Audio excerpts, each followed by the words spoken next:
আসসালামু আলাইকুম বন্ধুরা, কৃষি প্রেমিক ইউটিউব চ্যানেল থেকে আপনাদের আন্তরিক ভালোবাসা আর শুভেচ্ছা পান ঢালা।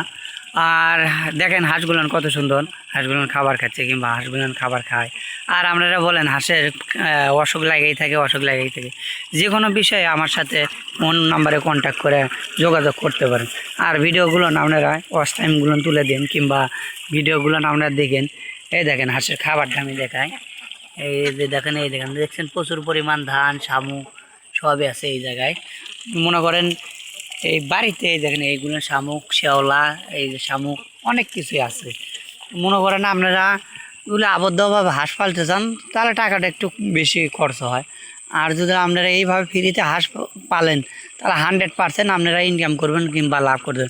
এই হাঁস দেখবেন যে আধা ঘন্টার মধ্যে খাইয়া দেখবেন যে নিজেই বাড়িতে গেছে। আমাদের বাড়ি ওই যে বাড়ি, কোনো ধানের ভিতরে যায় না, কোনো কিছু না, এরা আপন ইচ্ছাই খাইয়ে দেয় আবার আমাদের বাড়ি চলে যায়। আমার হাঁসগুলো না ভদ্র, খুবই ভদ্র, না ছাড়া পুকুরে যাবে না বাড়িতে যাবে, দুটোর মধ্যে এক জায়গায় যাবে, অসুবিধা নেই। দ্বিতীয় কথা কি, আপনারা যদি শুদ্ধভাবে সূক্ষ্মভাবে যদি হাঁস পালতে চান কিংবা অভিজ্ঞতা খামারি ছাড়া কিংবা অভিজ্ঞতা যারা স্কেলফুল ছাড়া আপনারা হাঁস পালন করতে যাবেন না। হাঁস পালন করতে গেলে আপনারা লসের সম্মুখীন হবেন, বুঝছেন। আপনারা যারা ভালো হাঁস পালন করে কিংবা 8 বছর 10 বছর যারা হাঁস পালন করছে কিংবা গত পূর্বে করে যাচ্ছে, রানিংয়ে যারা আছে তারা তাদের পরামর্শ নিয়ে হাঁস খামার করবেন।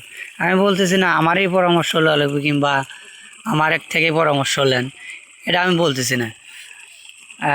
যারা এরকম স্কিলফুল তারা হাঁস খামার তাকে সাজেশন মতন যদি হাঁস খামার করেন তাহলে আপনারা 100% আপনারা ইনকাম করবেন, লাভজনক হতে পারবেন, ঠিক আছে। আর সবাইকে ধন্যবাদ। এই ভিডিও আজকে এই পর্যন্তই। সবাই চ্যানেলটা সাবস্ক্রাইব করে দেবেন। পরবর্তী ভিডিও আপনারা এর থেকে যদি কোনো সমস্যা হয় আপনারা সমাধান পাবেন। ধন্যবাদ।